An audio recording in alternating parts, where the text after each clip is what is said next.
Hello আমার প্রিয় বন্ধুরা, আশা করি সবাই ভালো আছো আর আমিও ভালো আছি তোমাদের আশীর্বাদে। চলে আসলাম আর একটা ব্লগ নিয়ে। আমি রান্না করতেছিলাম, তখনই একটা ব্লগ বানিয়ে ফেলেছি যে আমি কেমনভাবে ডিম রান্না করি সেটাই তোমাদের সাথে শেয়ার করি। দেখতে থাকো। অনেক সহজ পদ্ধতিতে রান্না করেছি, দেখলে বুঝতে পারবে, তোমরা বানাতে পারবে এভাবে। অনেক টেস্টি হয়েছিল।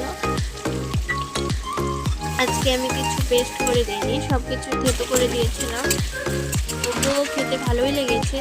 তোমরাও ট্রাই করতে পারো অনেক সহজ পদ্ধতিতে। আর আমার চ্যানেলটা যদি একটু ভালো লেগে থাকে, কিছু ভিডিও যদি তোমাদের পছন্দ হয়ে থাকে, তার জন্য একটা সাবস্ক্রাইব করে একটা লাইক দিয়ে দিও, সবাই শেয়ার করে দিও। অনেক অনেক ভালোবাসা তোমাদের জন্য।